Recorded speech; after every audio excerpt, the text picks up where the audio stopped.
अस्सलाम वालेकुम, welcome to talimdost.com। हमारा आज का चैप्टर है chapter number 13, that is gases exchange. First of all तो हम बात करते हैं गैसेस एक्सचेंज होती क्या है। दो वर्ड्स हैं जी। गैसेस का मतलब आप लोग बेहतरीन तरीके से जानते हैं, gases are related to gases and exchange mean तबादला, यानी कि इंसान के जिस्म और उसकी बॉडी के बाहर के एनवायरनमेंट के अंदर गैसेस का तबादला होता है। We are living in atmosphere. Atmosphere जो है वो एयर से बनी हुई है। हवा गैसेस का मिक्सचर है, यानी कि हमारे बाहर गैसेस मौजूद है, कार्बन डाइऑक्साइड है, ऑक्सीजन है, नाइट्रोजन है, और हमारे अंदर भी कुछ गैसेस जाना जरूरी हैं जिसमें ऑक्सीजन वगैरह है। तो हम देखते हैं कि हमारे इन्वायरमेंट के दौरान कुछ गैसेस का तबादला होता है, एक्सचेंज होता है। इसको हम कहते हैं गैसेस एक्सचेंज। फॉर एग्जांपल, हम सांस लेते हैं, हमारी ऑक्सीजन बाहर से अंदर जाती है और कार्बन डाइऑक्साइड अंदर से बाहर रिमूव होती है। This is known as gases exchange. तो लिविंग ऑर्गेनिजम्स को एनर्जी की भी रिक्वायरमेंट है। हम जो खुराक खाते हैं वो हमें एनर्जी प्रोवाइड करती है, लेकिन ये खुराक तब तक हमें एनर्जी नहीं दे सकती जब तक हम उसको ऑक्सीजन से ट्रीट करवा के फूड या एनर्जी प्रोड्यूस ना करवाएं। तो इसलिए गैसेस एक्सचेंज बहुत जरूरी है। इसको हम कहते हैं रेस्पिरेशन, सांस लेने का अमल, यानी कि हमारी बहुत सी मेटाबॉलिक एक्टिविटीज के लिए बहुत ज्यादा जरूरी है। रेस्पिरेशन की दो लेवल्स हैं। एक तो ऑर्गेनिज्मिक, यानी कि ऑर्गेनिज्म जो रेस्पिरेशन करता है, बाहर के इन्वायरमेंट से गैसेस को लेना और अंदर पहुंचाना और अंदर से गैसेस को बाहर पहुंचाना। This process is known as breathing. जबकि दूसरी जो रेस्पिरेशन है वो सेलुलर है। हर सेल भी अपने अपने लेवल पे रेस्पिरेशन कर रहा है। सेल्स को ऑक्सीजन ब्लड के जरिए पहुंचाई जाती है, वो इस ऑक्सीजन को अंदर लेके जाते हैं, माइटोकॉन्ड्रिया में उस ऑक्सीजन को यूज करते हैं और यूज करने के बाद उसकी एनर्जी प्रोड्यूस करते हैं। This is known as cellular respiration. Cellular respiration कहाँ होती है? ये आपके सेल्स में मौजूद माइटोकॉन्ड्रिया में होती है। हर ऑर्गेनिज्म की बॉडी सेल से मिलकर बनी हुई है और सेल के अंदर माइटोकॉन्ड्रिया हैं। इन माइटोकॉन्ड्रिया के अंदर सेलुलर रेस्पिरेशन वाक़या होती है। तमाम जिंदा चीजें रेस्पिरेशन शो करती हैं, चाहे वो एरोबिक हो चाहे वो एनएरोबिक हो। तो सेलुलर रेस्पिरेशन ग्लूकोज ऑक्सीजन का रिएक्शन है और इससे कार्बन डाइऑक्साइड और वाटर और ह्यूज अमाउंट ऑफ एनर्जी बनती है। This is known as cellular respiration. Advantages and disadvantages of respiration in air and water. पानी और हवा में रेस्पिरेशन के क्या असरात हैं, इनमें क्या फर्क है? अगर हम बात करें ऑर्गेनिज्म लेवल की, तो हमने जो फूड खाई है उस फूड को एनर्जी में कन्वर्ट करने के लिए हमें लाजमी ऑक्सीजन चाहिए। तो वो ऑक्सीजन डायरेक्टली सरफेस के थ्रू एक्सचेंज करती है, आपके सर्कुलेटरी सिस्टम में आती है और सिस्टम में आने के बाद आपकी हर सेल तक पहुंच जाती है। इसी तरह से हर सेल से जो कार्बन डाइऑक्साइड वगैरह है, वेस्ट गैसेज हैं, वो सर्कुलेटरी सिस्टम में आती हैं, सिस्टम से आपकी एक्सचेंज हो जाती हैं थ्रू आउट द बॉडी। तो इस तरह से हमारे पास ये एक्सचेंज का एक सिस्टम बना हुआ है। अब हमारे पास कंपैरिजन है कि वाटर और एयर को अगर कंपैरिजन किया रहा है तो उनमें से कौन सा मीडियम अच्छा है। अब हम इसको थोड़ा देखते हैं। Water contain less oxygen. Water के पास ऑक्सीजन कम है लेकिन एयर के पास ऑक्सीजन ज्यादा है। ऑक्सीजन कंटेंट एयर में ज्यादा होता है। एयर से हम ऑक्सीजन इजीली निकाल सकते हैं, वाटर में चूंकि एयर कम मौजूद है तो इजीली नहीं निकल सकता। वाटर की जो वेंटिलेशन है वो मुश्किल है, because water is denser. 8000 time पानी जो है वो एयर के निस्बतन गाढ़ा है, डेंसर है, जबकि ऑक्सीजन ऐसी नहीं है, एयर ऐसी नहीं है। विस्कोसिटी जो है वाटर की वो 50 टाइम ज्यादा है एज कम्पेयर टू एयर, जबकि ऑक्सीजन जो सी है वो 8000 टाइम इजीली डिफ्यूज हो जाती है। सो वाटर मेक रेस्पिरेशन या ब्रीथिंग डिफिकल्ट। पानी में सांस लेने का अमल मुश्किल है। यही वजह है कि हम पानी में जाके सांस नहीं ले सकते, लेकिन मछलियां वगैरह पानी में सांस लेने के लिए काबिल हैं, क्योंकि उनके पास उस तरह के स्पेशल स्ट्रक्चर्स, गिल्स वगैरह मौजूद हैं, तो वो उनका इस्तेमाल करके पानी में भी ऑक्सीजन ले सकते हैं। तो एयर जो है वो रेस्पिरेशन के लिए या ब्रीथिंग के लिए एक अच्छा मीडियम कंसिडर किया जाता है। देन ब्रीथिंग या रेस्पिरेशन। ब्रीथिंग किसे कहते हैं? हवा को अंदर लेके जाना या बाहर निकालना, ये ब्रीथिंग है। लेकिन जो रेस्पिरेशन है वो एक कॉम्प्लेक्स प्रोग्राम है पूरा। उसके अंदर ना सिर्फ आपकी फूड को ऑक्सीजन दी जाती है, बल्कि इससे कार्बन डाइऑक्साइड बनाकर उसे बाहर रिमूव भी किया जाता है। ब्रीथिंग एक फिजिकल प्रोसेस है, इसमें कोई केमिकल रिएक्शन नहीं होता, जबकि रेस्पिरेशन जो है वो बायोकेमिकल प्रोसेस है। ब्रीथिंग में कोई एनर्जी रिलीज नहीं होती बल्कि एनर्जी यूज होती है, बल्कि रेस्पिरेशन के अंदर एनर्जी रिलीज होती है। Breathing is a extra cellular process, cells के बाहर रहता है, जबकि respiration is a intra cellular process, cells के अंदर ये रिएक्शन चलते हैं। ब्रीथिंग में कोई एंजाइम इन्वॉल्व नहीं होते, जबकि रेस्पिरेशन के अंदर एंजाइम इन्वॉल्व हैं। ब्रीथिंग कुछ ऑर्गन्स तक महदूद रहती है, लेकिन रेस्पिरेशन हमारी बॉडी के तमाम ऑर्गन्स और तमाम सेल्स के लिए जरूरी है। Then respiration in plants, plant respiration कैसे करते हैं? प्लांट्स में रेस्पिरेशन के लिए कोई स्पेशल सिस्टम या कोई स्पेशल ऑर्गन्स मौजूद नहीं है, बल्कि इसकी बजाय जो प्लांट्स हैं वो अपने सेल्स के अंदर, अपने लीव्स के अंदर कुछ स्पेशल टाइप की सुराख रखते हैं, इन्हें हम स्टोमेटा के नाम से याद करते हैं। स्टोमेटा गार्ड सेल से लाइन है, ये गार्ड सेल स्टोमेटा की ओपनिंग और क्लोजिंग को कंट्रोल करते हैं, और इन स्टोमेटा के खुलने या बंद होने से आपकी जो ऑक्सीजन है वो बाहर से अंदर और कार्बन डाइऑक्साइड अंदर से बाहर ट्रांसफर होती है। तो ये रेस्पिरेशन इन प्लांट्स की हमने बात की है। इसी के साथ प्लांट्स का जो गैस एक्सचेंज है वो स्टोमेटा के थ्रू है, वो हमने डिस्कस कर लिया। आपको दिखाया जा रहा है कि ये स्टोमेटा है, स्टोमेटा इस फॉर्म में क्लोज है और इस फॉर्म में स्टोमेटा जो सा ओपन हो गया और इसके दरमियान आपको एक ओपनिंग नजर आ रही है। इसी तरह से स्टोमेटा के अलावा भी प्लांट के पास कुछ एक स्पेशल सिस्टम या एक स्ट्रक्चर मौजूद है जिसे हम कहते हैं लेंटिसेल्स। लेंटिसेल्स क्या है? लेंटिसेल्स स्टेम्स के अंदर, खासतौर पे वुडन स्टेम्स के अंदर कॉर्क टिश्यू एक खास किस्म की वुड है जिसके अंदर पोर्स होते हैं, तो वो पोर्स बेसिकली इन्हीं लेंटिसेल्स की ओपनिंग की वजह से बनते हैं। तो ये लेंटिसेल्स क्या है? ये स्पेशल टाइप की ओपनिंग्स हैं जो कि प्लांट्स के अंदर पाई जाती हैं। इन ओपनिंग्स की वजह से जो प्लांट्स हैं वो यहाँ से भी, इस एरिया से भी गैसेस को अपने अंदर डिफ्यूज कर सकते हैं। तो lenticels and stomata they are both involve in gases exchange in plants. इसके बारे में बात करते हैं कि जी प्लांट के अंदर 1 सेंटीमीटर स्क्वायर एरिया के ऊपर 12,000 स्टोमेटा हो सकते हैं, और ये स्टोमेटा जो से हैं ये तंबाकू प्लांट की बात कर रहे हैं, और ये स्टोमेटा जो से लीफ की लोअर साइड पे ज्यादा होते हैं। बहुत कम प्लांट्स ऐसे हैं जिनकी अपर साइड पे भी स्टोमेटा मौजूद होते हैं। स्टोमेटा जब खुलते हैं तो इनकी ओपनिंग आगे जाके इंटरसेलुलर स्पेसिस की तरफ जाती है, कि सेल्स के दरमियान आपको यहाँ स्पेसिस नजर आ रही हैं, स्टोमेटा एयर को इन स्पेसिस तक पहुंचाती हैं। तो ये स्पेसिस जो हैं आपके लीफ के अंदर 40% अगर आप वॉल्यूम देखें तो ये 40% जो वॉल्यूम है वो आपका इसी स्पेसिस ने लिया हुआ है, एयर स्पेसिस ने लिया हुआ है।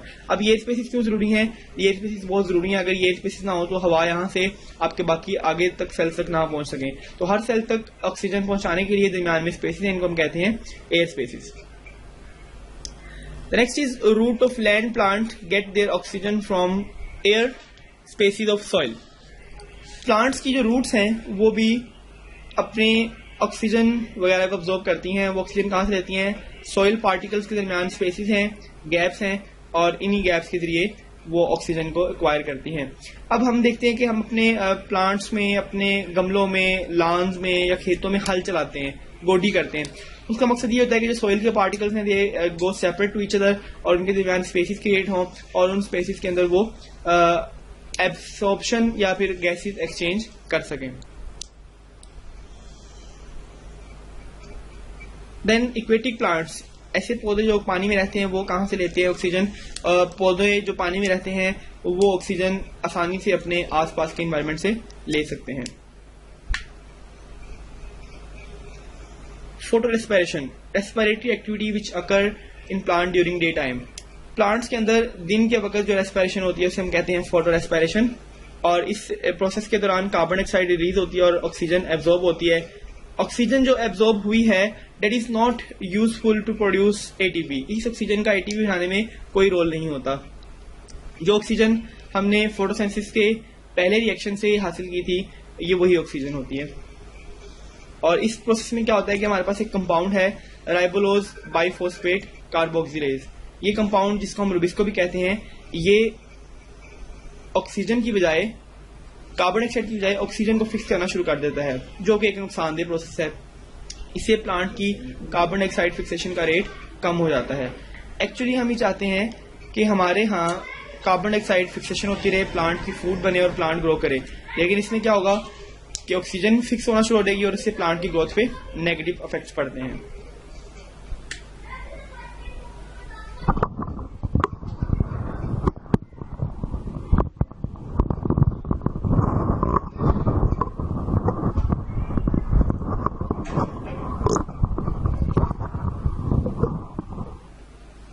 अब सबसे पहला स्टेप अगर हम बात करें तो सबसे पहला स्टेप जो है फोटो रेस्पिरेशन का, वो ये स्टेप है कि RUBP जो है राइबोलोज बाइफॉस्फेट, ये ऑक्सीजन से रिएक्ट करता है और इस ऑक्सीजन को रुबिस्को एंजाइम कैरी करवाता है।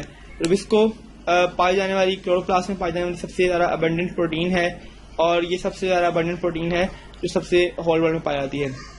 अब रुबिस्को की दो प्रॉपर्टीज हैं। ये ना सिर्फ कार्बो ऑक्सीलेज है बल्कि ये ऑक्सीजनेज भी है। ये ना सिर्फ कार्बन डाइऑक्साइड से रिएक्शन करवा सकता है बल्कि ऑक्सीजन से भी रिएक्शन कर सकता है, यानी कि कार्बन डाइऑक्साइड और ऑक्सीजन दोनों को ये अपने अंदर बाउंड कर सकता है।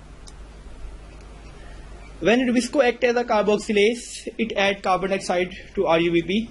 अगर ये कार्बोक्सिलेज के तौर पर एक्ट करेगा तो ये कार्बन डाइऑक्साइड को रिएक्शन में यूज करवाएगा और इसके यूज करने से हमारे पास PGA वगैरह बनेगा, जो हमने लास्ट चैप्टर में डिस्कस किया था।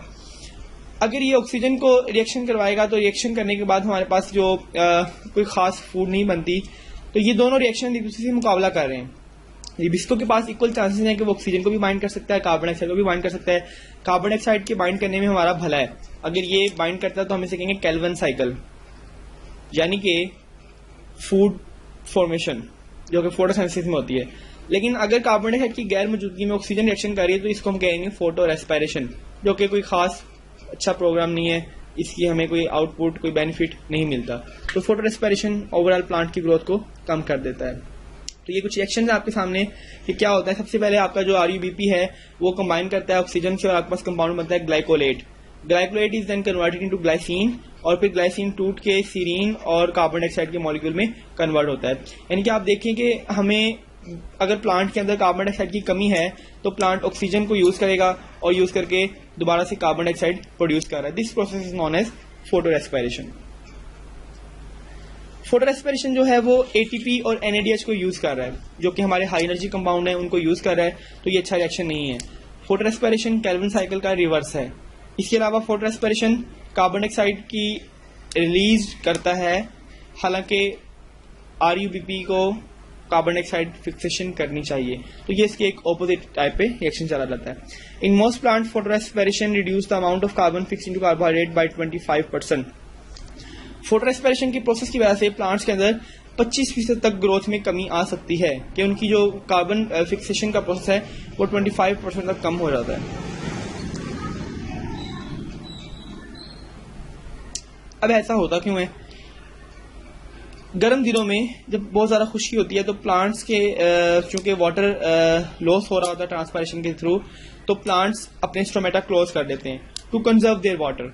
तो वाटर को कंजर्व करने के लिए जो स्टोमेटा हैं वो क्लोज हो गए हैं। स्टोमेटा क्लोज होंगे तो गैसेस एक्सचेंज नहीं हो सकेगी, अंदर जो है वो ऑक्सीजन की अमाउंट बढ़ जाएगी और कार्बन डाइऑक्साइड की अमाउंट कम हो जाएगी। क्यों? बिकॉज कार्बन डाइऑक्साइड फोटोसिंथेसिस में इस्तेमाल हो रही है और ऑक्सीजन प्रोड्यूस हो रही है, तो ऑक्सीजन की अमाउंट अंदर ज्यादा हो जाती है और कार्बन डाइऑक्साइड की अमाउंट कम हो जाती है। अब क्या होता है कि कार्बन डाइऑक्साइड की अमाउंट कम होगी और ऑक्सीजन ज्यादा होगी, तो ऑक्सीजन के पास चांसेस हैं कि वो ऑक्सीजन उसके साथ कंबाइन करे और आपकी फोटो रेस्पिरेशन हो जाए। अच्छा, अब हमारा सवाल ये कि अगर फोटो रेस्पिरेशन अच्छा प्रोसेस नहीं है तो फिर फोटो रेस्पिरेशन क्यों होती है, ऐसा होता क्यों है? उसकी एक वजह तो हमने पहले पढ़ी कि रुबिस्को एंजाइम ऑक्सीडेज और कार्बोक्सिलेज दोनों का काम करता है, यानी कि ये दोनों के साथ बाइंड कर सकता है, तो इसलिए दोनों ऑप्शन हमारे पास आ जाती हैं। दूसरा ये है कि असल वजह यह है कि आपके एटमॉस्फेयर के अंदर कार्बन डाइऑक्साइड अगर कम हो जाए तो फिर ऑक्सीजन इसके साथ बाइंड करना शुरू कर देती ताकि कार्बन डाइऑक्साइड को पैदा किया जाए। और इसके अलावा फोटो रेस्पिरेशन स्टार्टेड तो तब स्टार्ट होती है जब ऑक्सीजन की अमाउंट जो है वो इंक्रीज कर जाती है। तो ये हमारे कुछ पॉइंट्स हैं जो कि डिस्क्राइब करते हैं कि फोटो रेस्पिरेशन होती क्यों है, अगर ये जरूरी नहीं है तो। ऐसे प्लांट्स जिनमें फोटो रेस्पिरेशन नहीं होती दे कैन सर्वाइव नॉर्मली, वो नॉर्मली सर्वाइव करते हैं। अब चूंकि हम बात कर रहे हैं जी रेस्पिरेशन की और गैसेस एक्सचेंज की, तो हमें कुछ क्वालिटीज पढ़नी चाहिए किसी भी सरफेस के जहां पे रेस्पिरेशन हो रही है। फॉर एग्जांपल कुछ ऑर्गेनिज्म स्किन के जरिए रेस्पिरेशन करते हैं, कुछ ऑर्गेनिज्म लंग्स के जरिए रेस्पिरेशन करते हैं, कुछ ऑर्गेनिज्म स्किन के जरिए रेस्पिरेशन करते हैं, कुछ ऑर्गेनिज्म गिल्स के जरिए रेस्पिरेशन करते हैं। आपको एग्जांपल दी जा रही है, एक अंडा दिखाया जा रहा है आपको, अमेबा। अमेबा एक स्किन के जरिए रेस्पिरेशन कर रहा है, एक अर्थवॉर्म स्किन के जरिए कर रहा है। ये आपको दिखाया जा रहा है गिल्स। गिल्स क्या होते हैं? मछलियों में और इस तरह के पानी में रहने वाले जानवरों में गिल्स मौजूद हैं, यहाँ पे रेस्पिरेशन होती है। लंग्स में रेस्पिरेशन हो रही है, ट्रैकिया में रेस्पिरेशन हो रही है। वो तमाम जगह, तमाम सर्फेसिस जहां पे रेस्पिरेशन होती है उनकी कुछ क्वालिटीज हैं। क्या क्वालिटीज हम जरा देखते हैं। सबसे पहली बात है लार्ज सरफेस एरिया। उसका सरफेस एरिया लार्ज होना चाहिए। आपने देखा कि जो लंग्स हैं उसके अंदर भी इस तरह के बेंड्स और कन्वर्जन पाए जाते हैं, गिल्स में भी आप देख रहे हैं, स्किन के अंदर भी ये सरफेस एरिया ज्यादा किया जा रहा है। हमेशा जहां पे एक्सचेंज होना है वहां पे सरफेस एरिया लार्ज होना चाहिए, ज्यादा होना चाहिए। उससे क्या होता है कि हमारे पास ज्यादा सरफेस है तो वहां से चीजें इजीली डिफ्यूज कर सकती हैं, ज्यादा अमाउंट में डिफ्यूज कर सकती हैं। Second point is thin epithelium. Epithelium यानी कि स्किन जो है वो बहुत थिन है, बारीक सी है, और इस थिन एपिथेलियम के अक्रॉस वो बहुत सी चीज़ें जो हैं वो इजीली क्रॉस हो जाती हैं। अगर एपिथेलियम थिक होगी तो चीज़ें इजीली क्रॉस नहीं हो सकेंगी, लेकिन चूंकि थिन है तो इजीली चीज़ें क्रॉस हो जाती हैं। वेंटिलेशन कहते हैं आमतौर पे वेंटिलेशन कहा जाता है हवा के गुजर को, लेकिन यहाँ वेंटिलेशन से मुराद है कि आप जिन चीज़ों के दरमियान एक्सचेंज करवाना चाह रहे हैं वो चीज़ें एटलीस्ट डिफरेंस पे हों। हमें पता है कि डिफ्यूजन उन चीज़ों के दरमियान होती है जिनके दरमियान एक खास सा डिफरेंस पाया जाता हो, higher concentration to lower concentration, और बाहर कॉन्सेंट्रेशन तभी हाई होगी जब वेंटिलेशन मेंटेन होगी। कैपिलरी नेटवर्क, अब आप इन तमाम में देखें, इन तमाम के अंदर आपको कैपिलरीज का, आर्टरीज का नेटवर्क दिखाई दे रहा है। This capillary network is very necessary, क्योंकि कैपिलरी नेटवर्क जो सा है ये ऑक्सीजन की अपटेक और आउटटेक को कंट्रोल करता है। ये ना सिर्फ ऑक्सीजन अब्जॉर्ब करने में बल्कि ऑक्सीजन एमिट करने में भी हेल्प आउट करता है। सबसे पहले हम बात करते हैं हाइड्रा की। हाइड्रा एक सिंपल सा ऑर्गेनिज्म है जो कि रहता है पानी के अंदर। इसके पास कोई स्पेशलाइज्ड ऑर्गन नहीं है। इसकी जो इंटायर लाइनिंग है वो एंटेरॉन कहलाती है, यानी कि इसके पास एक ही कैविटी है, गैस्ट्रोवेस्कुलर कैविटी है। ये उसी के जरिए अपनी खुराक अंदर लेके आता है, उसी के जरिए बाहर लेके आता है। और इसकी जो ऑक्सीजन, कार्बन डाइऑक्साइड वगैरह है वो भी सिंपली इसी माउथ के जरिए गैसेस अंदर जाती हैं, डिफ्यूज करके सेल तक पहुंचती हैं और इसी सरफेस से वो बाहर भी आ जाती हैं। तो स्किन सरफेस के थ्रू हाइड्रा रेस्पिरेट करता है। Next organism is earthworm. Earthworm थोड़ा सा कॉम्प्लेक्स ऑर्गेनिज्म है। इसके पास भी स्पेशल ऑर्गन कोई मौजूद नहीं है, लेकिन इसके पास स्किन जो है स्पेशलाइज्ड है। स्किन मॉइस्ट होती है, नमीदार रखी जाती है by the presence of epidermal mucus gland. इसके पास कुछ ग्लैंड्स मौजूद हैं जो कि म्यूकस और वाटर सिक्रीट करते हैं, जिसकी वजह से स्किन नम रहती है। और इस गीली स्किन के ऊपर इजीली बाहर से जो इसके ऑक्सीजन वगैरह है वो एब्जॉर्ब करता है और कार्बन डाइऑक्साइड को बॉडी से बाहर एलिमिनेट कर देता है। आपको दिखाया जा रहा है एक और अर्थवॉर्म कैसे ऑक्सीजन जो डिफ्यूज करती है स्किन से, और स्किन से करने के बाद आपकी कैपिलरीज की वॉल में आ जाती है और कैपिलरीज के थ्रू फिर पूरी बॉडी के अंदर ऑक्सीजन फैल जाती है। इसी तरह से जो ऑक्सीजन है इसके अंदर मौजूद एक कंपाउंड है हीमोग्लोबिन। हीमोग्लोबिन से कंपाउंड करती है, ऑक्सी हीमोग्लोबिन बनाती है, और ये ऑक्सी हीमोग्लोबिन इसके पूरी सिस्टम के अंदर ऑक्सीजन को ट्रांसपोर्ट कर देता है। Oxygen from body diffuse to blood. इसी तरह से कार्बन डाइऑक्साइड बॉडी से ब्लड में आती है और फिर ब्लड के जरिए पूरी बॉडी तक फैल जाती है। From capillaries of skin carbon dioxide diffuse out of blood. Carbon dioxide blood से बाहर आती है और फिर आउटर स्किन सेल्स के जरिए बॉडी से बाहर चली जाती है। तो ये इसके कुछ मैकेनिज्म है कैसे ये काम करता है। Next is respiration in cockroach. Cockroach में काम कैसे होता है। कॉकरोच एक आर्थ्रोपोड है, इसके अंदर स्पेशल ऑर्गन्स मौजूद है।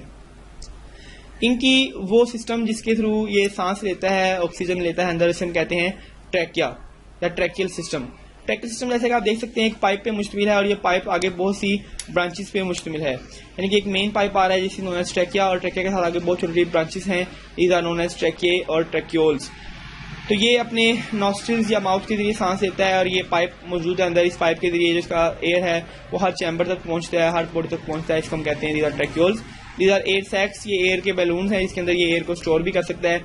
स्पाइरेकल्स इसकी साइड पे मौजूद वो ओपनिंग्स हैं जिसके थ्रू ऑक्सीजन अंदर मूव करती है और कार्बन डाइऑक्साइड वगैरह बाहर मूव करती है, यानी कि इनहेलेशन और एक्सहेलेशन का प्रोसेस इसके स्पाइरेकल्स के थ्रू होता है। अगेन हम देख रहे हैं कॉकरोच स्पाइरेकल्स आप देख सकते हैं, ट्रैकिया ट्रैक्यूल देख सकते हैं।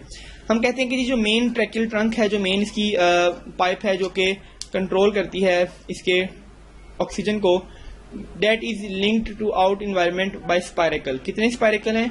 10 पेयर्स, 10 जोड़े हैं स्पाइरेकल के। 2 जो पेयर हैं वो इसके थोरक्स में पाए जाते हैं, यानी कि आगे के हिस्से में पाए जाते हैं, और बाकी के 8 जो इसके हैं वो इसके एब्डोमिनल पेट के रीजन में पाए जाते हैं। The main trachea divides and सब डिवाइड फॉर्मिंग वाइन फाइन। जी, तो जो ट्रैकिया है वो डिवाइड करता है और आगे मजीद डिवाइड करता है। डिवाइड करने के बाद यहाँ पे बहुत सी छोटी छोटी ट्यूब्यूल्स बन जाती हैं। इन ट्यूब्यूल्स को हम कहते हैं tracheoles. These tracheoles and into blind ducts. आगे से बंद डक्ट्स के अंदर एंड होती हैं, इसके अंदर ऑक्सीजन डिसॉल्व होती है। ये जो ऑर्गन्स हैं और टिश्यूज हैं इनको तमाम को ऑक्सीजन मिल जाती है। देन इंस्पायरेशन, हमने बात की रेस्पिरेशन 2 प्रोसेस पे मुश्तमिल है। एक इंस्पायरेशन सांस को अंदर लेके जाना और एक एक्सपायरेशन या एक्सहेलेशन जिसे कहते हैं कि सांस को बाहर निकालना। तो जो एटमॉस्फेरिक एयर है उसको अंदर लेके जाने का जो प्रोसेस है ट्रैकियल सिस्टम में होता है, इसे हम कहते हैं इंस्पायरेशन। इंस्पायरेशन एक पैसिव प्रोसेस है, यानी कि एक्टिव नहीं है, आप इसको फोर्सफुली नहीं करते बल्कि ये इनडायरेक्ट प्रोसेस है। जबकि टेर्गोस्टेरनल मसल्स रिलैक्स करते हैं और रिलैक्स करने के बाद कॉकरोच की हम बात करें, इसके अंदर स्पेशल मसल्स हैं, एब्डोमेन के मसल्स हैं, टेरोस्टेनल मसल्स हैं, ये कॉम्प्लेक्स रिलैक्स करते हैं और जो सांस है वो अंदर खींची चली जाती है। इसी तरह से जो थोरैसिक स्पाइरेकल्स हैं वो ओपन रहते हैं और एब्डोमेन के जो स्पाइरेकल हैं वो क्लोज हो जाते हैं। थोरैसिक स्पाइरेकल्स के ओपन होने और एब्डोमिनल के बंद होने से जो आपकी ऑक्सीजन है वो डिफ्यूज करती है, अंदर मूव करती है। Due to metabolism carbon dioxide is produce in tissue. जब ये ऑक्सीजन रिएक्शन करेगी तो उसके बाद कार्बन डाइऑक्साइड बनेगा। अब इस कार्बन डाइऑक्साइड को बाहर निकालने का अमल एक्सपायरेशन कहलाता है। एक्सपायरेशन में हम कार्बन डाइऑक्साइड बाहर निकालते हैं जब वो डोर्सोवेंट्रल मसल्स जो हैं वो कॉन्ट्रैक्ट करते हैं इसमें, और जो स्पेस है वो बॉडी कैविटी की डिक्रीज हो जाती है। थोरैसिक स्पाइरेकल्स बंद रहेंगे अब इसमें और एब्डोमिनल स्पाइरेकल्स खुल जाएंगे, यानी कि इसके ऑपोजिट काम हो रहा है। पहले वो बंद थे, वो खुले हुए थे, अब ये ऑपोजिट हो गया।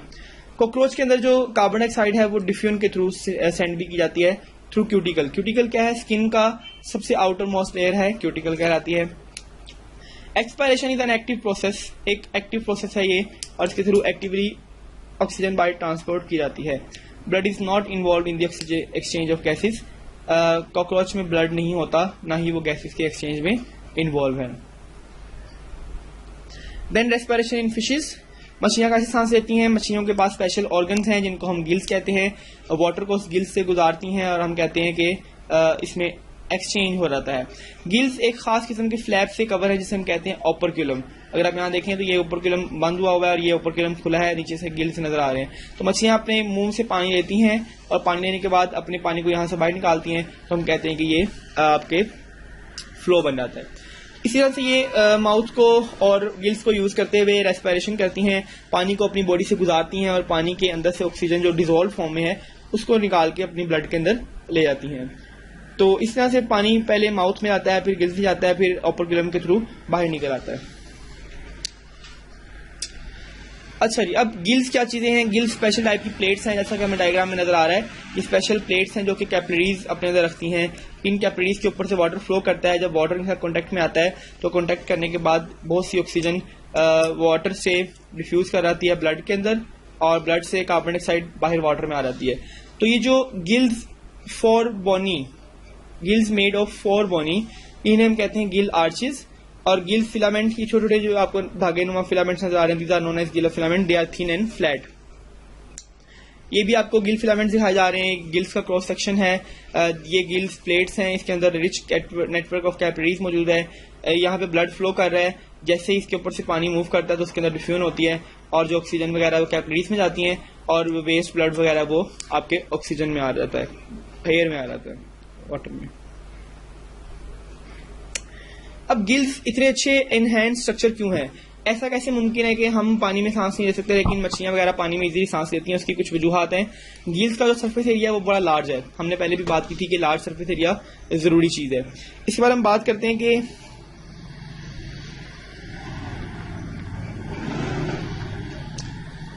गिल्स का जो सरफेस एरिया है वो बहुत ज्यादा लार्ज है और इसके पास 4 आर्चेज मौजूद हैं। एक फ्लैट फिलामेंट बनता है जिसको हम कहते हैं लैमेला फोल्ड। गिल्स जो हैं वो थिन वॉल्ड हैं और ये पानी के साथ बहुत क्लोज कांटेक्ट में होते हैं, इसीलिए इनमें जो डिफ्यूजन है वो बहुत छोटे से डिस्टेंस से और इजीली हो जाती है। Gills have high blood pressure या ब्लड सप्लाई। गिल्स के ब्लड की सप्लाई काफी ज्यादा है ताकि ज्यादा से ज्यादा कार्बन डाइऑक्साइड को बाहर निकाला जाए और ज्यादा ऑक्सीजन को अंदर ऐड किया जाए। गिल्स आर मॉइस्ट, नम रहते हैं और फिश लिव इन वाटर। इसकी वजह से फिश जो है पानी में जिंदा रहती है। फिश क्यों गिल्स नम रहते हैं? क्योंकि जो फिश है वो पानी में रहती है। Next respiration in frog. मेंढक के अंदर रेस्पिरेशन 3 मेथड से होती है, buccal respiration, pulmonary respiration and cutaneous respiration. वो रेस्पिरेशन जो माउथ के जरिए या बक्कल कैविटी के थ्रू होती है इसे हम कहते हैं बक्कल रेस्पिरेशन। जो लंग से जरिए होगी उसे पल्मोनरी, क्यूटेनियस कहते हैं स्किन वाली को। ये तमाम चीजें ब्लड वेसल से बहुत ज्यादा रिचली सप्लाइड है। आप देख सकते हैं कैसे एक मेंढक ने मुंह खोला और सांस एयर अंदर लेके गया, एयर उसके लंग्स तक चलेगी। ना सिर्फ लंग्स में रेस्पिरेशन हुआ बल्कि उसके माउथ में, मुंह में भी, बक्कल कैविटी में भी इसकी बहुत सी ऑक्सीजन जो है वो डायरेक्टली अब्जॉर्ब हो गई। फिर वो क्या करता है, वो अपनी पार्टीशन को क्लोज करता है और पुश कर देता है अपनी एयर को बाहर।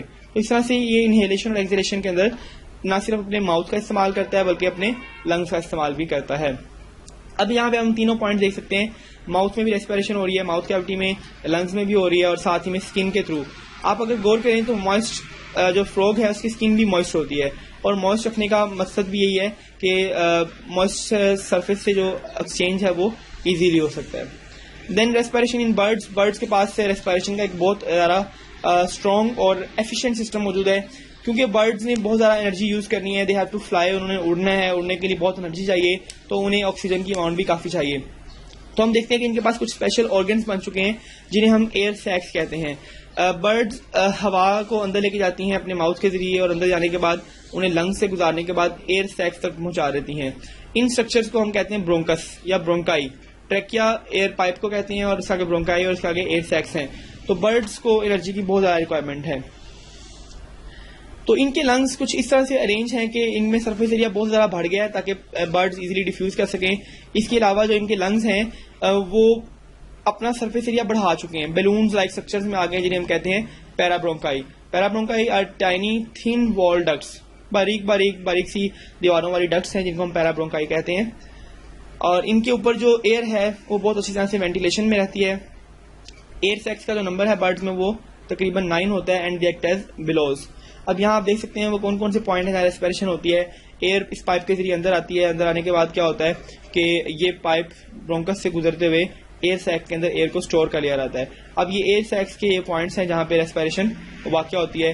ये एयर तमाम इन एयर सैक्स में पहुँचती है और फिर यहाँ पे डिफ्यूजन करने के बाद इजीली ये वहाँ से फिर बाहर आ जाती है। तो हम देख सकते हैं कि यहाँ से फ्रेश एयर आ रही है अंदर, और ये एयर स्टेल एयर है जो रुकी हुई है यहाँ पे।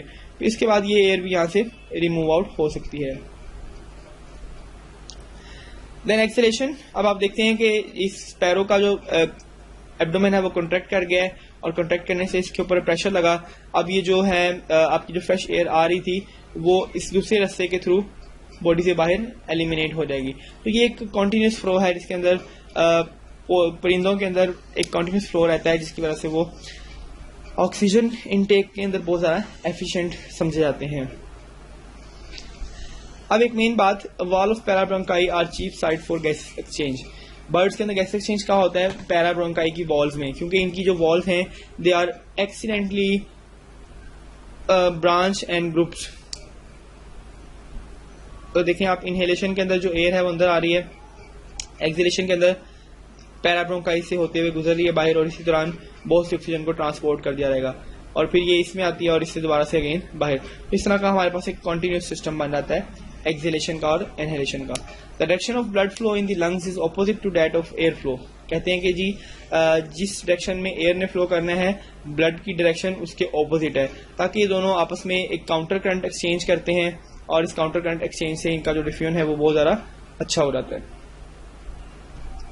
देन हमने सब ऑर्गेनिज्म की बात की, सिंपल से शुरू किया हाइड्रा से। अब हम एक कॉम्प्लेक्स ऑर्गेनिज्म ह्यूमन बीइंग की बात करने जा रहे हैं। ह्यूमन बीइंग के अंदर जो रेस्पिरेशन है वो लंग्स के थ्रू होती है। लंग्स क्या है?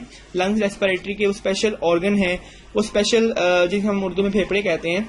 इसके अंदर रिच सप्लाई मौजूद है कैपिलरीज की और साथ ही में एयर पाइप्स की भी। आप देखें कि जो हवा है वो हमारे नाक के जरिए नोस्ट्रिल से या फिर माउथ से होती हुई नेजोफेरेंग्स और ओरोफेरेंग्स से होती हुई लैरिंग्स में आती है। लैरिंग्स में यहाँ पे वॉइस बॉक्स मौजूद है, इसे हम आवाज़ की नाली भी कहते हैं, जहाँ पे साउंड क्रिएट होता है हमारा।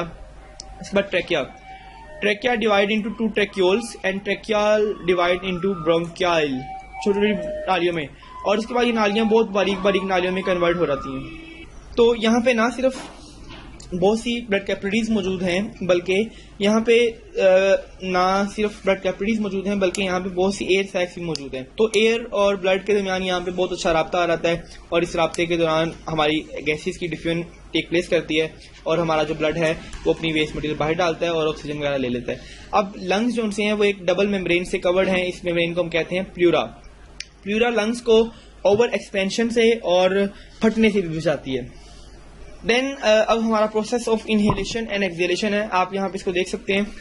तो इस एनिमेशन में हम देख सकते हैं कि इनहेलेशन और एक्सहेलेशन का प्रोसेस है कि कैसे हम यहाँ से सांस लेते हैं और सांस निकालने का अमल हमारा किस तरह से चलता है। आप देख सकते हैं कि यहाँ पे हमारे पास लंग्स के मसल्स हैं। लंग्स में मसल्स नहीं होते, पहली बात तो ये कि लंग्स में मसल नहीं होते। Lungs can not contract and relax themself, बल्कि ये पैसिवली कॉन्ट्रैक्ट करते हैं। हमारे लंग्स के नीचे स्पेशल मसल्स की शीट है जिसे हम डायफ्रैगम कहते हैं। डायफ्रैगम के कॉन्ट्रैक्ट होने से या रिलैक्स होने से हमारे इस चेस्ट कैविटी का वैक्यूम प्रेशर चेंज हो जाता है और उस प्रेशर के रिस्पांस में आपके जो लंग्स हैं वो या तो एक्सपैंड करते हैं या कॉन्ट्रैक्ट करते हैं। फॉर एग्जांपल आप यहाँ देखें कि हमारे यहाँ पे जो डोम है, जो डायफ्रागम है, वो कॉन्ट्रैक्ट होकर एक डोम शेप में आ गया है। इससे चेस्ट कैविटी का जो है वॉल्यूम वो कम होगा और हवा सारी यहाँ से बाहर निकल के एक्सहेल हो जाएगी। इसी तरह से अगर इस डायफ्रागम का जो शीट है वो लूज हो जाए, यानी कि बजाय इसके कि डोम शेप है वो लूज हो जाए, चेस्ट कैविटी का वॉल्यूम इंक्रीज करेगा, अंदर वैक्यूम जनरेट होगी और इस वैक्यूम को फुलफिल करने के लिए बाहर से जो हवा है वो लंग्स के अंदर आ जाएगी। तो ये हमारी इनहेलेशन और एक्सहेलेशन का मैकेनिज्म है।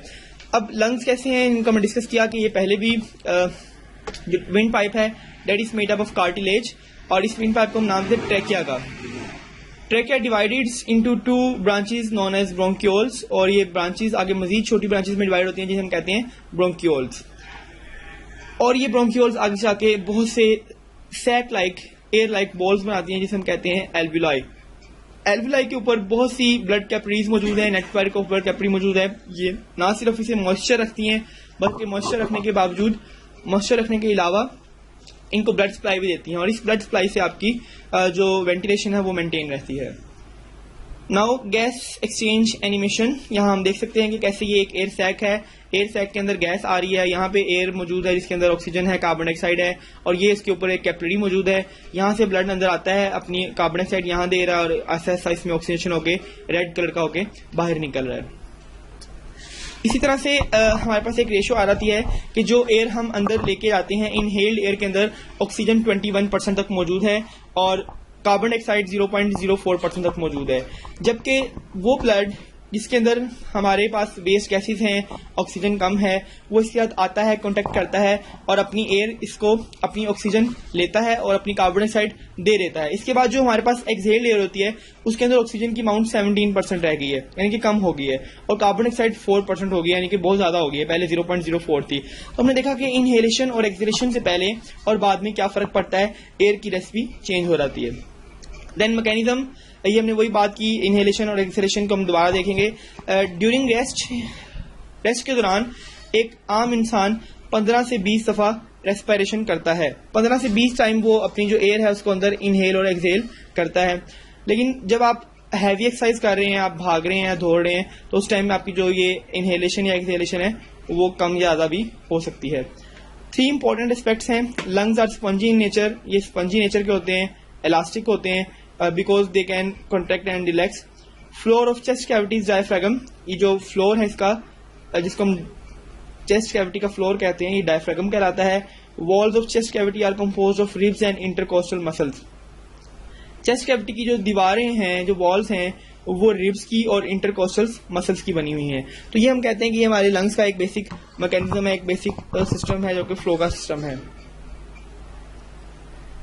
Inspiration versus expiration, muscles contract करते हैं, मसल्स के अंदर फ्लैटनिंग होती है डायफ्रागम की। इंस्पायरेशन से मसल्स कॉन्ट्रैक्ट करते हैं और रिब के ऊपर उठता है, रिलैक्स होता है, वॉल्यूम इंक्रीज करता है और जो प्रेशर है वो कम हो जाता है। इसकी वजह से जो एयर है वो अंदर मूव करती है। जबकि एक्सपायरेशन के दौरान मसल्स रिलैक्स करते हैं, प्रेशर कम हो जाता है, डायफ्रागम भी रिलैक्स होगा, इंटरकोस्टल मसल रिलैक्स होंगे, वॉल्यूम डिक्रीज हो जाएगा, वॉल्यूम के डिक्रीज होने से जो एयर है वो बाहर आ जाएगी। तो ये आपके कुछ पैरामीटर्स हैं, दिस आर द पैरामीटर, और इनके डिफरेंट इनहेलेशन में और एक्सहेलेशन में क्या होता है ये कंपैरिजन आपको गिवन किया जा रहा है। नाउ डायग्रामेटिकली अगर आप देखें तो ये इंस्पायरेशन और एक्सहेलेशन का एक प्रोसेस है। डायफ्रागम कॉन्ट्रैक्ट किया हुआ है तो ये डोम शेप में आ गया है, चेस्ट वॉल फैल रही है, यानी कि वॉल्यूम अंदर का भर जाएगा, अंदर वॉल्यूम इंक्रीज होगा। और आप यहाँ देखिए कंपैरेटिवली जो चेस्ट कैविटी है वो छोटी हो गई है क्योंकि इंटरकोस्टल मसल कॉन्ट्रैक्ट किए हैं और चेस्ट कैविटी छोटी हो गई, साथ में नीचे से भी फर्क पड़ता है, तो ये एक अच्छा खासा वॉल्यूम का चेंज हो रहा था इसमें। नाउ रेस्पिरेटरी डिस्ट्रेस सिंड्रोम, ऐसे बच्चे जो प्री मैच्योर बर्थ कर लेते हैं, यानी कि 9 मंथ से पहले ही उनकी बर्थ हो जाती है, उनके अंदर एक खास किस्म का डिसऑर्डर होता है जिसे हम कहते हैं रेस्पिरेटरी डिस्ट्रेस सिंड्रोम। होता क्या है कि इसके अंदर लंग्स जो हैं वो do not remain open because of production of substance that caught the alveoli. Alveoli के ऊपर एक चीज बन जाती है जो कि उनकी सरफेस को कवर कर देती है, and that thing is lipoprotein. Lipoproteins की एक लेयर जम जाती है उनके ऊपर जो कि उनके लंग्स को एफिशिएंटली हैंडल देती है, इसको हम कहते हैं respiratory distress syndrome. Transport of respiratory gases, gases को ट्रांसपोर्ट कैसे किया जाता है? फर्स्ट ऑफ ऑल ऑक्सीजन की बात करेंगे। वर्टिब्रेट्स के अंदर गैसेस को ट्रांसपोर्ट करने के लिए ब्लड प्रेजेंट है। ब्लड की मूवमेंट से, डिफ्यूजन से ब्लड में एक प्रोटीन मौजूद है जो कि हीमोग्लोबिन कहलाती है। हीमोग्लोबिन इस ऑक्सीजन और कार्बन डाइऑक्साइड को बाइंड करती है और उसको लंग्स से तमाम बॉडी तक और तमाम बॉडी से लंग्स तक पहुंचाने का काम करती है। इसके अलावा एल्वुलाई के ऊपर लार्ज सरफेस एरिया मौजूद है। ये लार्ज सरफेस एरिया जो सा है ये ना सिर्फ आपको हेल्प आउट करता है फैलाने में। Blood in lungs is separated from alveolar air by extremely thin membrane of capillaries and alveoli. Lungs के अंदर जो ब्लड है वो एक बहुत थिन सी मेम्ब्रेन से सेपरेट है और इस थिन मेम्ब्रेन की बदौलत हमारे पास अच्छी एक्सचेंज, अच्छी डिफ्यूजन वाकया होती रहती है। Then transport of oxygen in human respiratory pigment haemoglobin मौजूद होता है। हीमोग्लोबिन ऑक्सीजन से कंबाइन करके ब्राइट रेड कलर का ऑक्सी हीमोग्लोबिन कंपाउंड बनाता है। Oxy haemoglobin is unstable and split into normal purple red haemoglobin. Oxy haemoglobin stable नहीं है, अनस्टेबल है और नॉर्मल पर्पल रेड हीमोग्लोबिन बनाता है। Oxygen in the condition of low oxygen concentration and low pressure, ना सिर्फ प्रेशर लो है बल्कि ऑक्सीजन की कॉन्सेंट्रेशन भी लो है। अगर ये कंडीशन होगी तो आपका जो ऑक्सीजन है वो हीमोग्लोबिन के साथ बाइंड कर जाएगा। Carbonic anhydrase enzyme present in red blood cell facilitate this activity. ये एक एंजाइम है कार्बोनिक एनहाइड्रेज एंजाइम, ये आपकी ऑक्सीजन को हीमोग्लोबिन से बाइंड करने में और कार्बन डाइऑक्साइड को रिमूव करने में हेल्प आउट करता है। तो इन प्रॉपर्टीज की वजह से जो हीमोग्लोबिन है वो एक बड़ा अच्छा मॉलिक्यूल बन जाता है कि वो ऑक्सीजन को कैरी भी करे और इसको आगे से आगे पहुंचाता भी रहे। तो ये हम देख सकते हैं इक्वेशन में हीमोग्लोबिन का मॉलिक्यूल है वो ऑक्सीजन से रिएक्शन करता है, रिएक्शन करने के बाद HbO2 यानी कि ऑक्सीनेटेड हीमोग्लोबिन बन जाता है। हीमोग्लोबिन कितनी ऑक्सीजन अब्सॉर्ब करता है, this also depend upon the pressure. तो चूंकि सी लेवल पे प्रेशर मैक्सिमम होता है तो सी लेवल पे ऊपर मैक्सिमम ये हीमोग्लोबिन एब्जॉर्बन करता है। 100 मिलीलीटर अगर ब्लड है ह्यूमन बीइंग का तो उसके अंदर 20 ml जो सी है वो ऑक्सीजन डिजोल्व हो सकती है एट सी लेवल। तो ये एक मैक्सिमम कैपेसिटी है, इससे ज्यादा हमारे हीमोग्लोबिन के अंदर ब्लड या ऑक्सीजन नहीं आ सकती। तो ब्लड जो है वो एल्वुलाई के अंदर फुली ऑक्सीजनेटेड नहीं होता नॉर्मल कंडीशंस के दौरान, जबकि ऑक्सीजन टेंशन अगर आपका जो हीमोग्लोबिन है वो 98% सैचुरेटेड है, यानी कि हीमोग्लोबिन के अंदर 98% ऑक्सीजन मौजूद है, सिर्फ 2% का गैप आ रहा है, तो इसके अंदर 115 मिलीमीटर मर्करी हीमोग्लोबिन मौजूद हो सकता है। mm of Hg, this is an unit of pressure. तो 115 प्रेशर पे हीमोग्लोबिन 98% सैचुरेटेड है, यानी कि 98% का मतलब है कि इसके अंदर 19.6 ml ऑक्सीजन मौजूद है।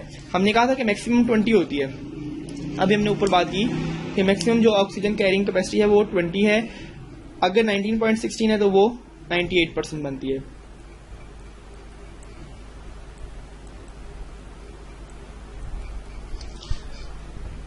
इस बार हम कहते हैं हीमोग्लोबिन अगर मुकम्मल तौर पर सैचुरेटेड हो जाए तो वो 100 mm ऑफ मर्करी को कैरी कर लेता है।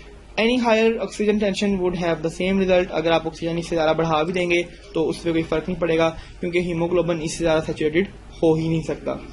When oxygen tension falls below 60 mm mercury, as in many cells, the tissue oxygen saturation of hemoglobin decrease very sharply, so tissue dissociate rapidly. जब ऑक्सीजन टेंशन कम होती है तो 60 mm जो mercury है वो बहुत से सेल्स के अंदर और टिश्यूज के अंदर सैचुरेटेड रहता है और हीमोग्लोबिन डिक्रीज हो जाती है। Sea diver use pressurized air from cylinders because the pressure of water prevent the normal expansion of lungs. जब हम पानी के नीचे जाते हैं तो वहां पे हमें प्रेशराइज्ड एयर चाहिए, क्योंकि आपने पीछे पढ़ा कि एयर को अंदर ले जाने के लिए आपके लंग्स को फूलना पड़ता है, लेकिन बाहर से एयर का पानी का बहुत ज्यादा प्रेशर है तो प्रेशर आपके लंग्स को एक्सपैंड नहीं करने देता। दैट्स वाई क्या होता है कि हमें एयर का प्रेशर चाहिए होता है, तो हम प्रेशराइज्ड एयर लेके जाते हैं in the form of tank. Tank के अंदर प्रेशराइज्ड एयर होती है। तो हीमोग्लोबिन की कैपेसिटी को बढ़ाने के लिए कौन कौन से फैक्टर्स हैं? Number 1 carbon dioxide. जहां पे कार्बन डाइऑक्साइड की अमाउंट ज्यादा होगी हीमोग्लोबिन ऑक्सीजन को रिमूव कर देगा और कार्बन डाइऑक्साइड से बाइंड करवा लेगा। टेम्परेचर, जहां पे टेम्परेचर ज्यादा होगा वहां पे भी हीमोग्लोबिन ऑक्सीजन को रिमूव करेगा और ऑक्सीजन को फ्री कर देगा। फॉर एग्जाम्पल जैसे कि मसल्स काम कर रहे हैं तो मसल्स का टेम्परेचर इंक्रीज हुआ है, तो जैसे ही ब्लड आपका मसल्स के करीब पहुंचेगा तो वहां पे ऑक्सीजन अनबाइंड हो जाएगी और अवेलेबल हो जाएगी उन मसल्स के लिए।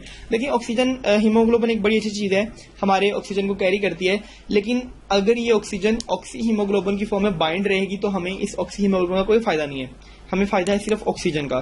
तो ये बहुत जरूरी है कि आपका हीमोग्लोबिन लंग्स में से ऑक्सीजन उठाए, बाइंड करवाए और इसको वहां जाके जहां जरूरत है वहां जाके सेपरेट भी करें। That is very important and crucial. Then pH का भी मैटर है। जिस जगह पे पीएच कम होगी वहां पे जाके आपका जो हीमोग्लोबिन है वो ऑक्सीजन को अनबाइंड करवा देगा, यानी कि पीएच के कम होने से आपके जो है हीमोग्लोबिन की बाइंडिंग कैपेसिटी भी कम हो जाती है। Then transport of carbon dioxide. Carbon dioxide transport कैसे होती है? कार्बन डाइऑक्साइड भी डिफरेंट एस्पेक्ट से ट्रांसपोर्ट होती है। कुछ कार्बन डाइऑक्साइड वाटर के अंदर सोल्यूबल हो जाती है। Carbon dioxide is more soluble than oxygen. तो जो ब्लड का टिश्यू फ्लूइड है, जो वाटरी पोर्शन है, कार्बन डाइऑक्साइड उसमें डिजोल्व हो जाती है और डिजोल्व होकर ब्लड के साथ जाती है। इसके अलावा कार्बन डाइऑक्साइड एल्वुलर वेंटिलेशन के थ्रू भी निकलती है। कुछ कार्बन डाइऑक्साइड हीमोग्लोबिन से बाइंड हो जाती है और कार्बो ऑक्सी हीमोग्लोबिन बनाती है। और ये तमाम चीजें डिपेंड करती हैं पार्शियल प्रेशर पे। पार्शियल प्रेशर जो ऑक्सीजन का है वो आर्टियल ब्लड में अच्छा होता है। यही वजह है कि हम एक अच्छा रोल प्ले करते हैं इस कार्बन डाइऑक्साइड की बाइंडिंग की वजह से। कार्बन डाइऑक्साइड हमने बात की, 20% जो कार्बन डाइऑक्साइड है वो कार्बो ऑक्सी हीमोग्लोबिन की फॉर्म में जाएगी, 5% कैपिलरीज या लंग्स के थ्रू जाएगी, प्लाज्मा प्रोटीन्स। देखिए अभी हम बात कर रहे हैं कि कार्बो ऑक्सी हीमोग्लोबिन की फॉर्म में 20% कार्बन डाइऑक्साइड निकल गई, 5% carbon dioxide plasma protein, blood के अंदर और भी बहुत सी प्रोटीन है हीमोग्लोबिन के अलावा, उनके साथ अटैच होकर निकल सकती है। 70% जो कार्बन डाइऑक्साइड है वो आपकी बॉडी से बाइकार्बोनेट्स और कार्बोनेट्स आयन की फॉर्म में रिमूव होती है। तो ये हमारे कुछ मेथड हैं कि कैसे हम बॉडी से कार्बन डाइऑक्साइड को बाहर निकालते हैं। अच्छा, अब ये होता है कि ब्लड के अंदर वाटर मौजूद है, कार्बन डाइऑक्साइड वाटर सिलेक्शन करेगा, कार्बोनिक एसिड बनेगा और ये कार्बोनिक एसिड के जरिए भी बॉडी से बाहर जाएगी। कार्बोनिक एसिड ब्रेक करता है H पॉजिटिव में और HCO3 नेगेटिव में, इससे ये आयंस बनते हैं और इन आयंस के जरिए भी निकलती है बाहर। अब ये आयंस दोबारा ट्रीट करके कार्बोनिक एसिड और दोबारा कार्बन डाइऑक्साइड बना के बॉडी से बाहर कार्बन डाइऑक्साइड को रिमूव कर देंगे। तो ये कुछ मेथड्स हैं जिसके जरिए हम निकलते हैं। एक और factor, the option D is, बहुत सी कार्बन डाइऑक्साइड बॉडी से पोटाशियम्स के एटम्स के साथ निकाली जाती है। पोटाशियम की कॉर्पस्कल्स के साथ भी बहुत सी कार्बन डाइऑक्साइड रिमूव कर दी जाती है। देन अगर हम कंपेयर करें आर्टियल ब्लड और वेन के ब्लड को, आर्टरीज में जो ब्लड है उसके अंदर 50 ml कार्बन डाइऑक्साइड होती है 100 ml ब्लड में, यानी कि अगर हम 100 ml ब्लड लें तो उसमें 50 ml कार्बन डाइऑक्साइड होगी, जबकि वेन के ब्लड के अंदर 100 ml ब्लड में 54 ml कार्बन डाइऑक्साइड होती है, यानी कि 4% का फर्क पड़ जाता है। रेस्पिरेटरी डिसऑर्डर, यहाँ पे आप देख सकते हैं कुछ बीमारियां हैं जो कि रेस्पिरेशन से रिलेटेड हैं। कौन कौन सी वजूहात हैं? स्मोकिंग, टोबैको, स्मोकिंग करने से, स्मोकिंग के पास बैठने से, फैमिली के अंदर कोई बीमारियां हैं, रेडिएशन की वजह से, रेडिएटिव रेडिएशन की वजह से, पोल्यूशन की वजह से, बीमारी की वजह से, फॉर एग्जांपल निमोनिया, टीबी और इस तरह की बीमारियां, बुढ़ापे में रेडॉन गैस की वजह से, या फिर गंदगी में काम करने की वजह से, माइंस में कोयले की कान में काम करने से, इस तरह से हमें कुछ बीमारियां लाहक हो जाती हैं। This is the normal lungs and this is the disease lung after cancer और आफ्टर स्मोकिंग। तो ये कैंसर हमारा एक मर्ज है जो कि हो सकता है इनमें से किसी भी वजूहात की वजह से। ट्यूबरक्लोसिस, जिसे हम आमतौर पर टीबी भी कहते हैं, इसमें क्या होता है कि basically TB is the lung infection. Lungs के अंदर एक बैक्टीरिया है माइकोबैक्टीरियम ट्यूबरक्लोसिस, अगर ये बैक्टीरिया लंग्स में ग्रो करे और लंग्स के अंदर जख्म और लयंस पैदा कर दे तो इसको हम कहते हैं टीबी।